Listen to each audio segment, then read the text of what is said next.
Thân chào cả nhà, không nên xem chùa đâu đó. Nhớ đăng ký, like, comment để ủng hộ team nha. Một tuần sau khi em trai mất tích, nệm của tôi bốc mùi lạ. Sau khi cắt nệm, tôi tìm thấy xác của em trai tôi trong đó.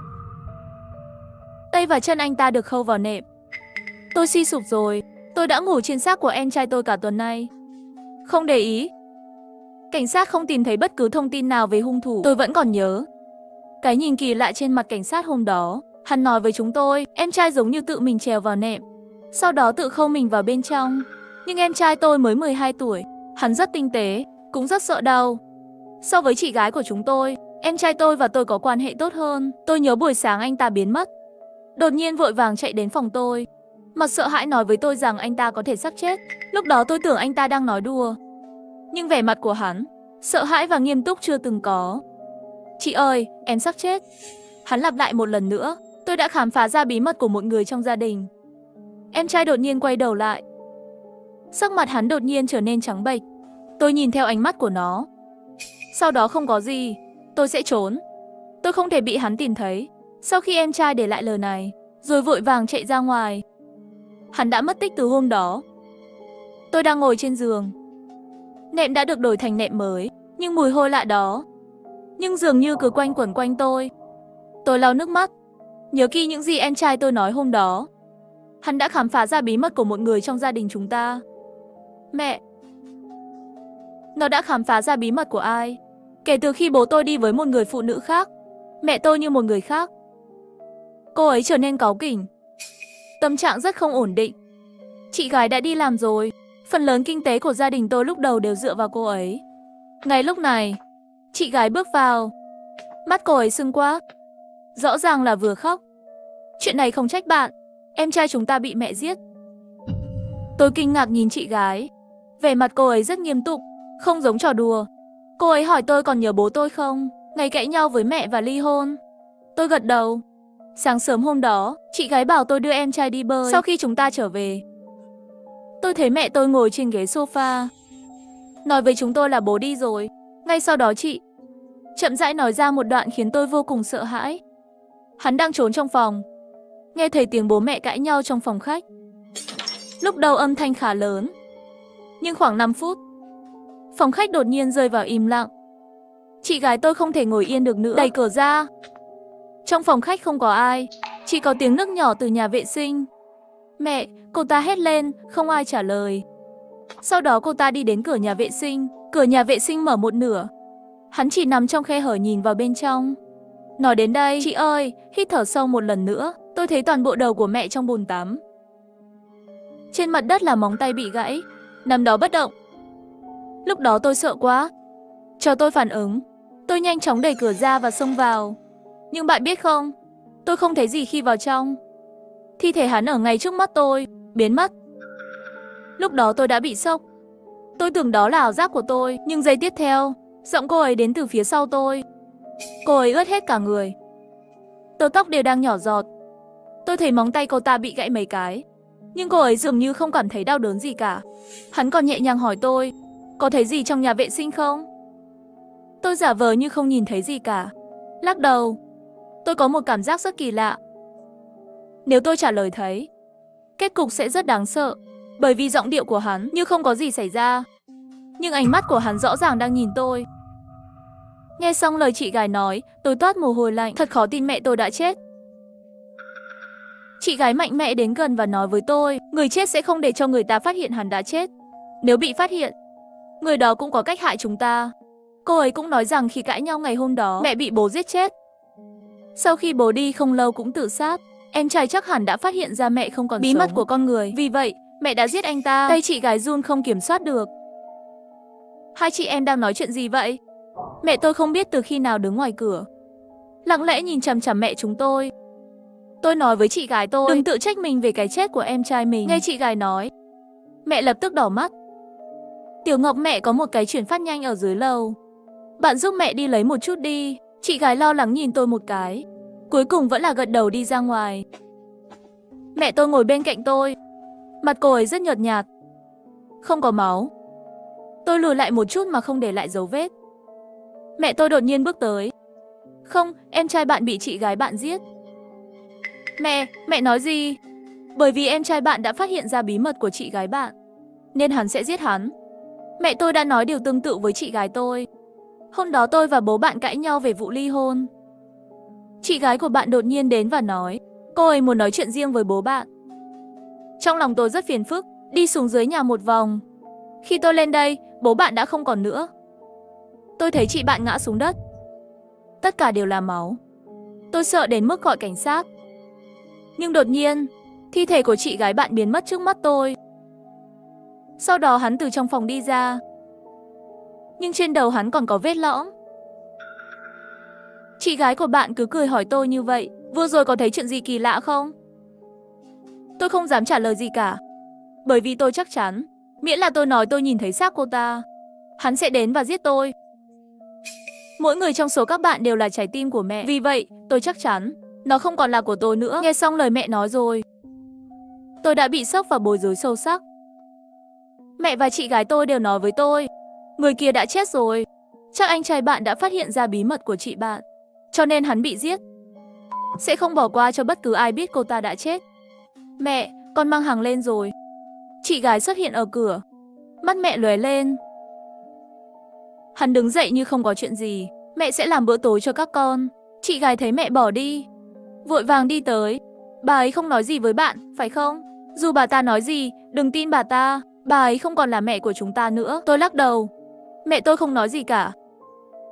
Buổi tối tôi tắm xong, bỗng nhiên nghe thấy tiếng nước nhỏ từ bên ngoài. Và âm thanh của giọt nước ngày càng gần hơn, giống như ai đó đang nhỏ giọt nước đến gần cửa nhà vệ sinh. Tim tôi đập thình thịch. Nhớ lại lời chị gái nói, mẹ tôi đang ở trong bồn tắm, ướt hết cả người. Hắn không còn sống nữa. Khoảng 1 phút sau, tiếng nhỏ giọt ngừng lại. Tôi run rẩy, cúi xuống đất. Nhìn thấy một đôi chân màu xám, ngón chân bấm mạnh. Rồi tôi ngẩng đầu lên. Có một bàn tay đang lau kính phía trên cửa phòng tắm. Khoảnh khắc tiếp theo, tôi nhìn thấy khuôn mặt vô cảm của mẹ tôi. Mẹ ơi, sao mẹ lại nhìn con như vậy? Mẹ xem con tắm hơi lâu rồi. Lo lắng chuyện gì xảy ra với bạn. Tôi thực sự sẽ không vì chuyện của em trai không nghĩ được đâu. Sau khi tôi giải thích nhiều lần, mẹ mới bỏ đi. Nhưng khi bà ấy rời đi, một cảm giác kinh khủng đột nhiên bao phủ cơ thể tôi. Không, cao 2 mét, nhưng người mẹ chỉ có 1m6. Nhưng tôi vừa nhìn thấy, mẹ chỉ nhón chân. Chỉ cần đặt khuôn mặt của bạn vào kính cao 2 mét, trừ khi cơ thể bà ta bị kéo dài, nếu không thì không thể làm được. Chẳng lẽ mẹ thật sự đã chết rồi? Đó là khi tôi nhận được cuộc gọi từ cảnh sát. Cảnh sát nói với tôi, họ tìm thấy một đường dây quan trọng về em trai. Ngoài việc chết vì ngạt thở, toàn thân còn có nhiều vết bầm mô mềm. Không, chúng tôi nghi ngờ em trai bạn từng bị bạo hành gia đình nghiêm trọng. Xin hỏi mẹ của bạn đã bao giờ đánh em trai mình chưa? Không có tính khí xấu của mẹ, nhưng hắn chưa bao giờ đánh chúng tôi. Tôi chắc mẹ không đánh em trai. Khi tôi chuẩn bị cúp máy, có một tiếng động lạ trên điện thoại. Đột nhiên giọng nói của cảnh sát trở nên rất lạ. Thậm chí một số sắc nét. Bạn học, bạn đã bao giờ nghĩ về một khả năng đôi khi người chết cũng nói dối? Bạn có thực sự tin những gì em trai bạn nói không? Tôi sửng sốt một giây, vừa định hỏi anh ta có ý gì. Bên kia đã cúp điện thoại rồi. Lúc này trong lòng tôi tràn đầy những nghi ngờ. 2 câu cuối cùng của cảnh sát ám chỉ điều gì? Đêm khuya, tôi lặng lẽ đến phòng em trai, tìm kiếm một số manh mối hữu ích. Trong một ngăn kéo, tôi tìm thấy một cái máy quay. Sau khi lấy ra và khởi động, tìm thấy bên trong có lưu 3 video. Tôi đã mở video đầu tiên có tên là giám sát. Thời gian quay là 12 giờ tối nửa tháng trước. Hình ảnh chậm rãi đến gần em trai đang ngủ. Trái tim tôi không thể không run. Ngay sau đó, tôi phát hiện ra một điều khiến tôi sợ hãi. Trong video hoàn toàn không nghe thấy tiếng thở của người quay phim. Hình ảnh được cố định trên khuôn mặt của em trai. Khoảnh khắc cuối cùng, em trai tôi đột nhiên mở mắt. Trên mặt hắn xuất hiện vẻ mặt cực kỳ sợ hãi. Rõ ràng là anh ta đã tìm thấy người quay phim. Giây tiếp theo video đột ngột kết thúc. Tôi lại mở tập tin video thứ 2. Video này rất ngắn, chỉ vài giây thôi. Khoảnh khắc cuối cùng, tôi thấy biểu cảm trên mặt em trai trở nên vô cùng sợ hãi. Nhưng trong hình ảnh, nhưng không có hiện tại, làm sao có thể khiến người ta sợ hãi? Tôi đã xem đi xem lại video hơn 10 lần. Cuối cùng tôi đã tìm ra em trai tôi sợ cái gì. Trên cửa sổ phía sau em trai, dường như phản chiếu một khuôn mặt người. Khuôn mặt đó rất gần em trai, giống như đang dựa vào vai em trai. Tóc đen, hoàn toàn che khuất khuôn mặt của người này. Đó là điều hắn sợ. Video thứ 3 có tên là Gần. Video lúc đầu hoàn toàn tối đen, thậm chí không nghe thấy tiếng thở. Dần dần hình ảnh có một chút ánh sáng. Góc nhìn này giống như dưới gầm giường. Máy ảnh nhắm vào tấm ván gỗ dưới gầm giường. Nói cách khác, người quay video đang trốn dưới giường của em trai. Đột nhiên ống kính từ từ di chuyển, quay ra khỏi giường. Tôi thấy một đôi dép sọc xanh. Đôi dép này chính xác là những gì tôi đang mang trên chân bây giờ. Tôi đổ mồ hôi lạnh. Cuối cùng tôi cũng biết tại sao video này được gọi là Gần. Bởi vì người quay phim trốn dưới gầm giường đang đến gần tôi. Dưới gầm giường phát ra tiếng ma sát chói tai, giống như ai đó dùng móng tay sắc nhọn vuốt mạnh trên sàn nhà. Tôi từ từ lùi lại, mắt nhìn chằm chằm dưới gầm giường. Ngay lúc này, một tay lặng lẽ đặt trên vai tôi. Tôi xoay người. Có thể, bạn làm gì ở đây nửa đêm không ngủ? Tôi vẻ mặt sợ hãi chỉ vào chị gái dưới gầm giường. Nhìn dưới gầm giường, hắn đi tới trước giường nằm sấp xuống. Sau đó chui xuống gầm giường. Tôi vội vàng ngã xuống. Không, bạn vào xem đi. Tôi vội vàng chui vào. Trên tấm gỗ dưới gầm giường, hóa ra dày đặc viết từng dòng chữ nhỏ. Có một điều rất đáng sợ đang ẩn giấu trong nhà chúng tôi. Sợ là ngay từ đầu anh ta đã không tồn tại. Tôi sợ. Mỗi ngày, hắn đang theo dõi tôi, có phát hiện ra bí mật của hắn không? Tôi phát hiện ra rồi, tôi chỉ có thể giả vờ như không phát hiện ra, nhưng tôi biết tôi không thể giả vờ được lâu. Hắn nhìn chằm chằm vào tôi mọi lúc. Tôi phải trốn. Trốn ở một nơi mà hắn ta không thể tìm thấy. Đoạn văn này là do em trai viết ra. Cái gì gọi là trong nhà có thêm một người? Ngay lúc này, tôi ngửi thấy một mùi máu mờ nhạt. Nó đến từ chị gái. Hắn nhìn tôi không chút biểu cảm. Tôi cảm thấy đầu cô ấy như bị lõm vào một mảnh. Chị ơi, sao chị lại nhìn tôi như vậy? Chị gái đột nhiên đến gần tôi. Không, bạn nghĩ người phụ trong nhà là ai? Tôi không thể không dùng mình. Chị gái nói có nghĩa là gì? Không, tôi chỉ muốn nhắc nhở bạn. Dù bạn có sợ hãi thế nào, không thể cư xử khác thường trước mặt mẹ. Nếu cô ấy nghi ngờ bạn, sẽ cố gắng hết sức để thể hiện sự khác biệt trước mặt bạn. Chúng ta phải làm trước. Giết hắn đi, tôi sợ quá. Đó là mẹ của chúng tôi. Tôi đã nói với bạn bao nhiêu lần rồi, mẹ chúng ta đã chết từ lâu rồi. Bạn muốn giống như em trai của bạn, bị hắn giết hại tàn nhẫn. Đột nhiên tôi kinh hoàng nhìn thấy trán của chị gái bị lõm xuống một miếng lớn. Có lẽ chúng ta không thể mềm lòng. Chúng ta phải giết hắn. Chị gái mở to mắt cực kỳ phóng đại, khóe mắt gần như bị nứt một nửa. Toàn bộ đầu của hắn đều dồn lại, nhìn thẳng vào tôi. Tôi quên hỏi bạn rồi. Hôm đó mẹ bảo tôi xuống lấy chuyển phát nhanh. Hắn đã nói cái quái gì với bạn vậy? Tôi giả vờ bình tĩnh lắc đầu chị. Tôi quên mất, tôi buồn ngủ và muốn quay lại ngủ. Khi tôi định bỏ ra khỏi gầm giường, chân bị người ta bắt mạnh. Có lẽ mẹ đã ngủ rồi. Giờ là thời điểm tốt để giết hắn. Chúng ta sẽ làm ngay bây giờ. Tôi hoảng sợ đạp tung tay chị gái. Bạn để tôi suy nghĩ lại. Tôi cứng đầu bước về phòng. Nửa đêm tôi nằm trên giường, nhưng dù sao cũng không ngủ được. Rõ ràng là chị gái đã chết rồi. Những gì mẹ tôi nói với tôi hẳn là sự thật. Em trai đã phát hiện ra bí mật của chị gái, mới bị chị gái giết chết. Nhưng hành xáo của người mẹ cũng rất kỳ lạ. Hai người quen thuộc ngày xưa, bây giờ tất cả đều xa lạ làm tôi sợ. Chuyện xảy ra vào ngày bố mẹ ly hôn. Người duy nhất biết là bố. Nhưng bố tôi đã tự tử. Có một người có thể biết điều gì đó. Người yêu của bố. Trong điện thoại của tôi có thông tin liên lạc của cô ta. Bố tôi đã dành nhiều thời gian nhất với cô ta trước khi ông tự tử. Hắn phải biết điều gì đó. Tôi run rẩy gọi. Tôi từng ghét những con số. Điện thoại đổ chuông rất lâu mới có người kết nối. Di Từ, bạn tìm tôi làm gì vậy? Tôi muốn biết trước khi bố tôi tự sát, có bao giờ nói điều gì lạ với bạn không? Bố bạn không tự sát. Nhưng tất cả mọi người, ngay cả cảnh sát cũng nghĩ anh ta tự sát. Hôm đó anh ấy và mẹ bạn đi bàn chuyện ly hôn. Sau khi trở về, tôi lại phát hiện ra anh ta hình như đang sợ cái gì đó. Một người đàn ông lớn giấu mình trong tủ quần áo và không chịu ra ngoài. Tôi cứ tưởng mẹ anh có gì đó với anh ta, đe dọa hắn. Cho đến khi tôi gọi cho mẹ bạn, tôi mới hiểu tại sao bố bạn lại sợ hãi như vậy. Tại sao? Bởi vì anh ấy đã khám phá ra bí mật của một trong số họ. cho nên hắn phải trốn đi. Nếu không hắn sẽ bị giết. Bố tôi đã phát hiện ra bí mật của ai? Nói cho tôi biết đi. Di Từ tự mình nói tiếp. Đêm đó, bố bạn đột nhiên chui ra khỏi tủ quần áo. Bạn bị sao vậy? Tại sao cái nhìn này?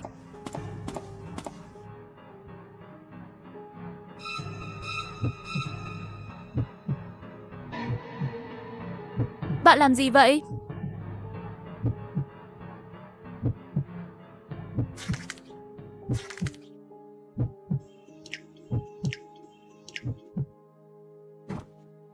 Hắn không tự tử bằng cách nhảy lầu. Hắn chết trong nhà. Chết trước mặt tôi.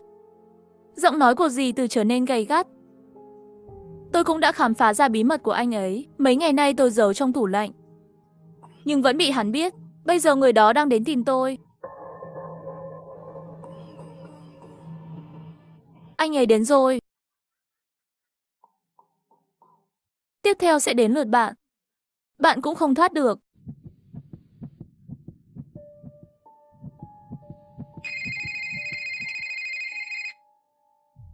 Bạn học, chúng tôi có thêm manh mối về em trai bạn.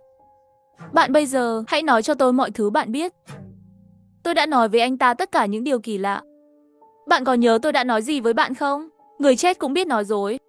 Nghĩa là sao? Chúng tôi đã khám nghiệm tử thi của em trai bạn. Dựa trên mức độ phân hủy của các cơ quan trong cơ thể anh ta, em trai bạn đã chết 1 năm trước rồi. Tôi không tin những gì bạn nói. Xin vui lòng nhận ra thực tế được không? Tôi sẽ gửi cho bạn giấy chứng tử của em trai bạn. Tôi biết chuyện này rất khó chấp nhận, nhưng bạn phải đối mặt. Tiếp theo tôi sẽ nói cho bạn một sự thật tàn nhẫn.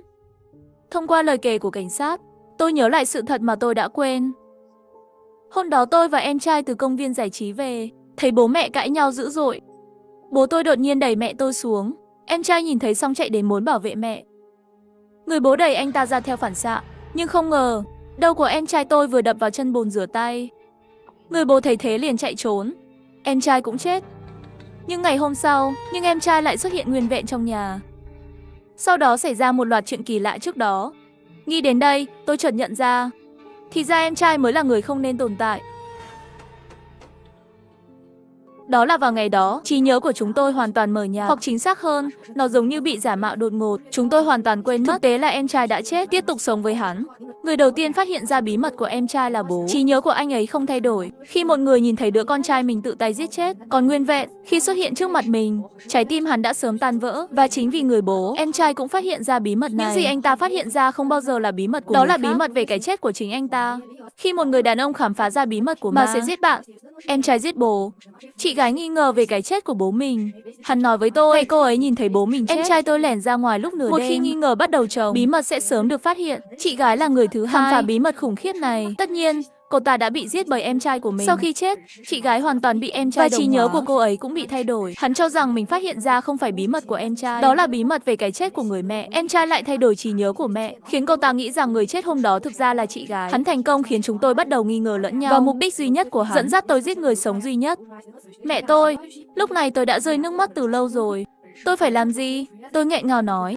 Tiếng nói của cảnh sát có một sức mạnh nhẹ nhàng và mạnh mẽ để hướng dẫn. Bạch Nhu, bây giờ bạn phải giữ bình tĩnh. Bạn không thể bị họ nhìn thấy. Bạn đã khám phá ra bí mật này. Làm thế nào là tùy thuộc vào bạn. Tôi dần bình tĩnh lại. Tôi cúp máy rồi, lấy một con dao trái cây giấu sau lưng. Tôi đẩy cửa phòng chị gái ra. Hắn ngồi trên giường, đầu cúi thấp, cổ cong và chảy xệ đến mức không thể tưởng tượng được. Chị ơi, em đã tìm ra rồi. Chúng ta phải giết mẹ ngay lập tức. Chị gái ngạc nhiên ngẩng đầu lên, nhưng tôi lại nhìn thấy ác ý sâu sắc trong mắt cô ta. Vậy chúng ta lập tức đi giết hắn. Chị gái hào hứng đi về phía tôi. Giây tiếp theo, con dao trái cây tôi giấu sau vào bụng hắn. Chị gái nhìn tôi kinh ngạc, không ngờ tôi sẽ giết. Nước mắt tôi chảy rất dữ dội. Lúc này ác ý trên mặt chị gái đột nhiên biến mất. Thay vào đó là một cảm giác rất quen thuộc với tôi. Hắn đang nhìn tôi, giơ tay lên như muốn lau nước mắt của tôi. Khoảnh khắc tiếp theo, chị gái biến mất trước mắt tôi. Đồ nội thất xung quanh tôi như thủy triều rút đi. Sàn nhà biến thành những mảnh nhỏ, cuối cùng biến thành một khoảng trống. Cái quái gì thế này? Tôi kinh hoàng nhìn xuống sàn nhà, cảm giác không trọng lượng mạnh mẽ bao bọc lấy tôi. Khoảnh khắc tiếp theo, tôi mất hết ý thức, chỉ nghe thấy một tiếng, thí nghiệm thành công. Tôi mở mắt ra, thấy mình nằm trên một chiếc giường. Xung quanh có mấy người mặc áo khoác trắng. Họ mỉm cười nhìn tôi. Tiểu Nhu, cuối cùng cũng làm được rồi. Tôi nghe thấy tiếng động của mẹ tôi. Tôi cố gắng ngẩng đầu lên, nhưng khi nhìn thấy khuôn mặt của mẹ tôi đã rất sửng sốt. Mẹ tôi dường như già đi rất nhiều chỉ sau một đêm. Rõ ràng chỉ có mẹ ngoài 40 tuổi. Cả hai thái dương đều trắng. Mẹ, đây là đâu? Tôi bối rối nhìn xung quanh. Tôi nhớ, tôi đã giết chị gái đã biến thành ma. Mẹ tôi nghẹn ngào ôm tôi, cả hai cánh tay cô ấy đều run rẩy. Đây là phòng thí nghiệm, đây là những bác sĩ đã giúp chúng tôi. Phòng thí nghiệm tôi càng nghi ngờ. Tôi không phải nên ở nhà sao? Bây giờ bạn đã thức dậy, chứng tỏ bạn đã thành công đánh bại chính mình. Thực ra thí nghiệm chỉ là phụ trợ. Điều bạn thực sự nên cảm ơn là mẹ của bạn. Bạn đã thắng được hai nhân cách giàu có của mình, ra khỏi thế giới của chính mình. Một người đeo kính, người đàn ông đẹp trai bước đến trước mặt tôi, mỉm cười nói. Điều làm tôi sốc nhất là giọng nói của hắn cùng với giọng nói của cảnh sát nó giống hệt nhau. Ngay sau đó hắn nói cho tôi biết ở sau lưng sự thật kinh khủng. Tôi nhớ mọi thứ. Bố tôi bị bạo lực trầm trọng, hướng và kiểm soát mong muốn. Có thể nói anh ấy là cuộc đời 16 tuổi của tôi. Người đàn ông đáng sợ nhất mà tôi từng thấy. Người bố nhạy cảm và đa nghi. Hắn từng nghi ngờ mẹ mình lừa dối. Cho dù mẹ chỉ nói vài lời với anh chuyển phát nhanh, bố sẽ nghĩ rằng mẹ đã phản bội. Mỗi lần mẹ tôi đều bị đánh đập. Bố không chỉ đánh mẹ. Mỗi lần hắn uống say, con sẽ đánh ba chị em chúng tôi. Mẹ tôi từng nhiều lần nghĩ đến việc ly hôn, nhưng bố tôi đe dọa mẹ, nếu hắn dám ly hôn, hắn sẽ giết chúng tôi để bảo vệ chúng tôi. Mẹ chịu đựng bố, gần như ham muốn kiểm soát biến thái. Sau đó, bố tôi ngày càng trở nên biến thái. Hắn bắt đầu uống rượu vào giữa đêm, lén vào và ra khỏi phòng của chị gái đã học đại học. Rất nhiều lần là mẹ khóc trước mặt chị gái. Để bố tôi không thành công, lần nào mẹ cũng bị đánh vào đầu chảy máu. Để thoát khỏi cha, chị gái chuyển ra ngoài sớm, nhưng chúng tôi vẫn đánh giá thấp sự ghê tởm của bố. Hắn không phải người, là một con thú. Động vật không có lòng thương xót, cũng sẽ không tha cho con gái mình. Một ngày nọ, chị gái tôi mặc quần áo không chỉnh tề, tự nhốt mình trong phòng không ăn không uống. Lúc đầu chúng tôi không hiểu chuyện gì đang xảy ra, nhưng cho đến khi cùng một người bố ăn mặc không chỉnh tề, ngay sau đó vào cửa, cuối cùng tôi cũng biết chuyện gì đã xảy ra. Ngày đó, một người mẹ hiền lành như bị điên, như một con thú dữ tợn vừa đánh vừa mắng bố. Nhưng mà mẹ lại làm sao đánh bại được bố? Tôi nhìn thẳng vào mặt mẹ tôi, bị bố tôi tát sưng lên, miệng đầy máu. Em trai muốn ngăn cản bố, nhưng lại bị phụ thân một cước đá văng ra, đụng máu chảy khắp nơi. Máu của em trai tôi làm đau mắt tôi. Cuối cùng tôi cũng chịu được, tôi siêu lao dao trái cây qua, đâm mạnh vào lưng bố tôi. Hắn kinh ngạc quay đầu lại, dường như không nghĩ đến đứa con gái yếu đuối đó lúc này cũng sẽ biến thành dã thú hung ác. 1-2 lần, cho đến khi mẹ tôi khóc và ôm tôi. Khi cầu xin tôi dừng lại, tôi hoảng hốt dừng lại. Bố ngã xuống đất, biểu cảm hung dữ trên mặt mãi mãi đóng băng trong khoảnh khắc đó. Mẹ đi gặp em trai đi. Chúng tôi sặc sụa đến bên cạnh em trai, mới phát hiện hắn đã sớm không thở. Mắt em trai mở to, trong mắt đầy sợ hãi. Em trai tôi yêu thích nhất từ nhỏ, cái đó sẽ lén mua kẹo cho tôi ăn. Tôi đến kỳ kinh nguyệt rồi, em trai sẽ đỏ mặt giúp tôi mua băng vệ sinh, rời xa tôi mãi mãi. Tất cả là lỗi của mẹ, là mẹ quá yếu đuối. Mẹ, con xin lỗi. Mẹ khóc lóc. Tôi đang nhìn cái xác của em trai tôi, đột nhiên phản ứng lại, chị gái luôn ở trong phòng không ra ngoài. Bên ngoài động tĩnh lớn như vậy, chị gái không thể không ra được. Yêu em gái tôi quá, làm sao có thể nghe thấy tiếng khóc của chúng tôi không ra được. Một ý nghĩ xấu hiện lên trong lòng tôi. Tôi khóc và mở cửa. Chị gái nằm trên giường, tay mềm mại buông xuống. Mỏng từ cổ tay hắn cắt ra liên tục thấp xuống. Trên mặt đất tạo thành một vũng máu tươi đẹp. Vào ngày này, tôi đã mất đi người chị và em trai tôi yêu nhất. Chờ đợi để đi với cuộc sống của tôi. Hai gia đình lớn lên cùng nhau đã ra đi mãi mãi. Tiếng rên rỉ liên tục trong cổ họng của người mẹ. Tôi mở to mắt, sẽ tốt biết bao nếu tất cả những điều này không có thật. Chuyện này không có thật, không thật.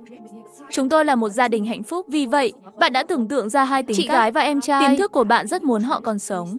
Mong muốn của bạn quá mạnh mẽ, vì vậy, bộ não của bạn đã làm điều đó thành công chị gái và em trai ra. Trong một thời gian dài, bạn không phải là hai người. Đối với trường hợp đặc biệt của bạn, chúng tôi sử dụng rất nhiều phương pháp, thậm chí cả thôi miên, nhưng không có hiệu quả. Bộ não của bạn muốn tất cả những điều này là sự thật quá nhiều. Cho đến khi giáo sư của chúng tôi đề xuất một thí nghiệm chưa bao giờ thành công. Hãy để ý thức của mẹ bạn vào thế giới bên trong của bạn, can thiệp phá hủy nhân cách. Mẹ tôi nắm chặt tay tôi, giống như sợ tôi rời xa cô ấy. Xác suất thành công của thí nghiệm này là dưới 50%. Nếu thất bại, ý thức của mẹ bạn cũng sẽ ở lại thế giới đó. Từ nay về sau, hắn sẽ như một xác chết biết đi. Mặc dù tôi đã đưa ra kết quả tồi tệ nhất, nhưng hắn vẫn muốn làm. Cô ấy là một người mẹ vĩ đại và mạnh mẽ. Điểm đầu tiên của thí nghiệm phá hủy nhân cách là phá hủy nhân cách của em trai. Bạn có mối quan hệ tốt nhất với em trai mình, cho nên tính cách của em trai là khó khăn. Chúng tôi dự đoán qua vài thí nghiệm, phát hiện ra tính cách của em trai không thể dễ dàng bị phá hủy. Hơn nữa, tính cách này rất cảnh giác. Hắn đã biết về cuộc xâm lược của chúng tôi ngay từ đầu. Vì vậy, chúng tôi đã đưa ra một quyết định táo bạo. Chúng tôi muốn cho người em trai này truyền một số dữ liệu. Mấy lần trước chúng tôi đều thất bại, nhưng lần cuối cùng chúng tôi đã thành công. Hắn nghĩ hắn đã chết. Nếu nhân cách này là xảo quyệt nhất, vậy thì chúng ta phải lợi dụng sự xảo quyệt của hắn. Chúng tôi biết, tính cách của em trai luôn muốn thay thế tính cách của chủ nhân, cho nên hắn phải lợi dụng tính cách của chị gái, giết kẻ xâm nhập, đó là mẹ của bạn. Chào Bạch Nhu, nhớ giọng tôi không? Lúc này, một nữ bác sĩ xinh đẹp mỉm cười bước đến trước mặt tôi. Tôi nghe thấy âm thanh này, từ từ mở to mắt. là giọng của Di Tư.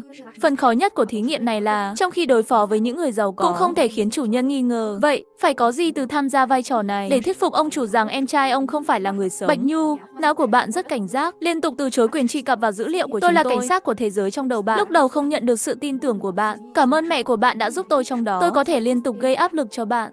Tôi từng bước nhắc nhở, thực tế là anh trai của bạn đã chết từ lâu. Hãy để bạn chủ động chống lại nhân cách giàu có. Thực ra chúng đều là sản phẩm của ý thức của bạn. Khi bạn không tin tưởng họ từ tận đáy lòng mình và nghĩ rằng chúng không tồn tại, chúng sẽ không còn nữa. Ý chí của bạn quyết định thế giới này. Ý chí của bạn là gì? Thế giới này là như thế nào? Thí nghiệm này rất thành công. Khuấy miệng của bác sĩ Nam lên thành một vòng cung đẹp.